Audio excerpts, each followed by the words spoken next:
Today we're going to let you guys in on a little secret that most people don't know because we didn't tell people for a really long time, but we actually...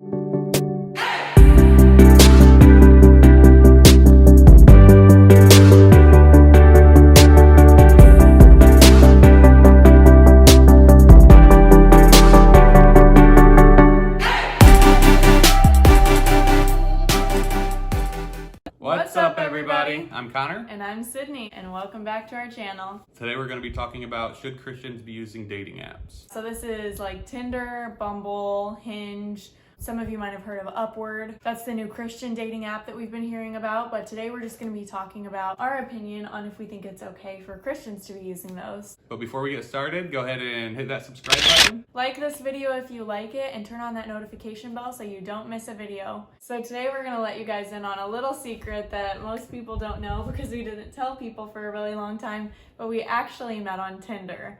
We used to tell people that we met online because we did, but it was through an online dating app. We thought it was really kind of embarrassing at the time. I said I would never get a Tinder, and I kind of made fun of people in the past who had Tinders. And one time I was even sitting in one of my college classes and I was saying, I bet nobody has ever gotten married after being on Tinder. And the girl beside me looked over at me and said, I'm married to the guy that I met on Tinder. And I was like, oh gosh, I need to stop saying this. And then, of course, the girl who made fun of Tinder so bad and thought it was only for hookups ended up meeting a really godly man on Tinder. So it can happen. But I guess the short answer for if Christians should use Tinder would be that it absolutely depends on each person specifically. So we're going to get into that a little bit. And I think there are a few questions that you need to ask yourself before you would get any sort of dating apps. It is something that can go really well or it can get really, really ugly. So there are some things that you need to ask yourself before you get into that. So the first thing to ask yourself is, what are your intentions getting on Tinder or any dating app for that matter? So on most of these dating apps, it gives you a spot to put your bio and a little bit of information about yourself. And so for me, I was really specific on there that I was a Christian, I was looking for a godly man. This way people knew I wasn't in it for hookups or anything like that, but that I was taking it actually seriously. And his bio had a Bible verse in it as well. And it's a little bit easier to connect with the right type of people depending on how specific you are in your bio that you're chasing after God. So I think that's important. So as a Christian, if you're going to be on dating apps, then it needs to be for dating and finding a serious relationship. Or a potential spouse rather than just hanging out with a lot of people, and definitely not for hookup culture or anything like that, which is definitely very prominent on these dating apps. The second thing you need to be aware of is, what are your temptations? Yeah, so ask yourself, if you are someone who's tempted with being physical with the people that you're dating, then I would say do not go on dating apps because there's just an abundance of that on there. A lot of people are on there specifically because they want hookups.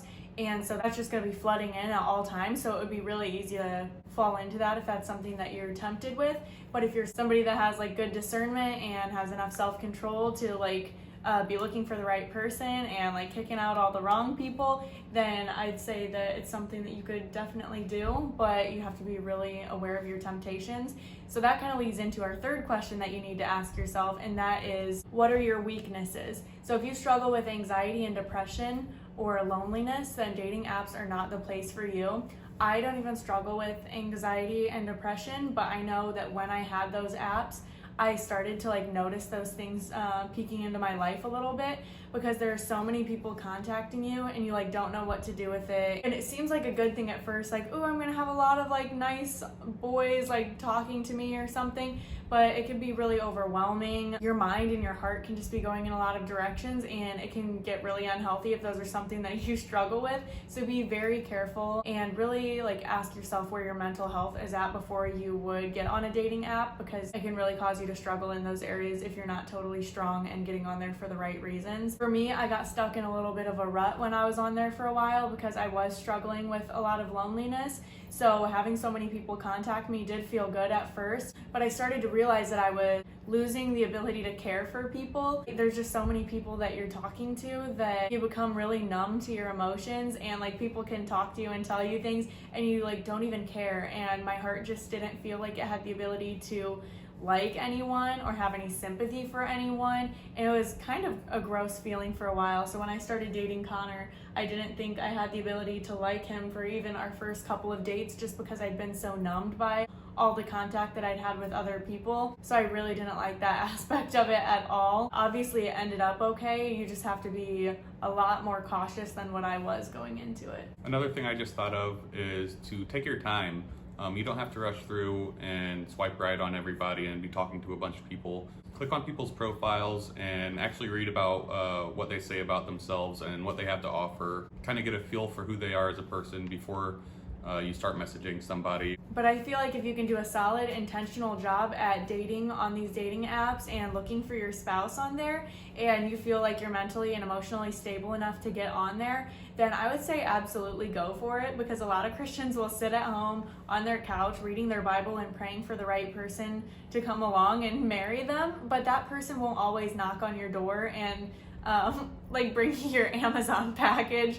Like they're not always just gonna drop by your front door. So you have to go out and put some effort in to be able to find the one that you're gonna marry. And if you have that desire in your heart to get married one day, then you're gonna have to put yourself out there a little bit. So if you feel like you can do that in a healthy way, then I think dating apps are a fine way to do it, but you have to be so smart about it. A lot of people say, oh, just wait, it'll come to you. When you least expect it. Yeah, when you least expect it, you'll fall in love.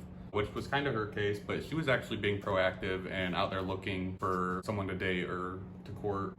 She was ready to get married.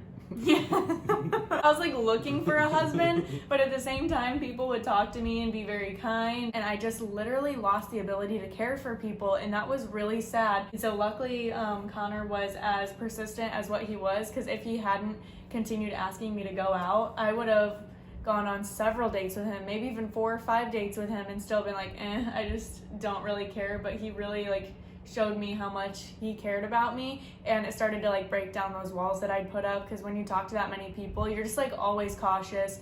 You're waiting for them to leave or to walk away. It can just be a very dangerous cycle, but you do have to be proactive about going out there and trying to meet people at least, or they're not always just gonna fall into your lap. Mm-hmm. Sometimes they will, but it's not always the case. You gotta go out there and move your feet. Another pointer would be to be honest right off the jump. I know that's one thing that I was honest almost to a fault when her and I, our first date, I was just I don't know, I was asking questions and just saying a lot of stuff about myself that probably a lot of people wouldn't. I've never been asked the type of questions that I was asked by him on our first date. I was just getting everything out of the way. Is she even somebody that I could date? Say we did have a connection. Is she somebody that has the values that I'm looking for? Yeah, you don't have to waste your time and go out with somebody for 2 or 3 months before you decide how you feel. Get all that out of the way right away. And I know that my fear with that was always, well, what if I scare them away? But if you scare them away, then that's definitely not the person that you were looking for in a spouse. Because if it is, they're looking for all those same things, and they want to make sure they're finding the right person too. So if you scare them away by asking serious questions, then let them go. So before you go on any dates, you need to make sure that the person you're talking to is who they say they are. Yeah, I've heard a lot of really dangerous, scary stories coming out of Tinder and things like that, because you just trust that the person you're talking to is who they say they are. And a lot of times that is just not the case. So some things I started doing were FaceTiming people before I would meet up with them, so I would know that their face actually is matching up with the pictures. Social media is a great way to kind of verify, make sure their Instagram and their Facebook are actually them. Or meeting in public is a great thing also. Maybe you don't have them pick you up on the first date. You can if you feel totally safe. But you can meet in public places. You can tell your friends or your family, hey, this is where I'm gonna be, and send them your location.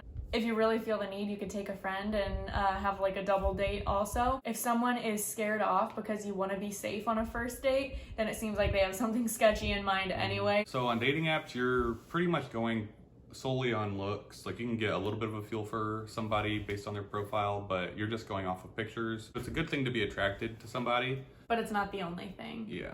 So I would say just don't get caught up in looks only.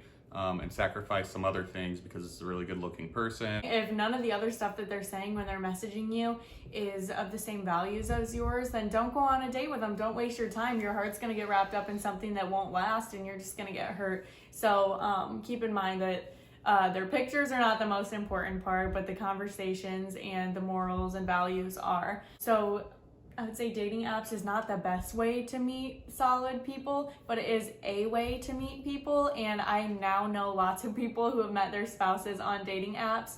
So it can be done, and now you know that we met on Tinder, so it obviously can be very successful, but just please be careful and ask yourself some of those questions before you move forward. Thank you guys for watching. If you guys haven't subscribed yet, go ahead and do that now and hit that bell icon so you get notified whenever we upload videos. Let us know in the comments below if you've been on any dating apps and which ones were successful for you. Maybe some of you guys met your spouse on a dating app also, or let us know if you've had a really bad experience and you advise against it. Otherwise, just remember that what God thinks about you is way more important than what the world thinks about you.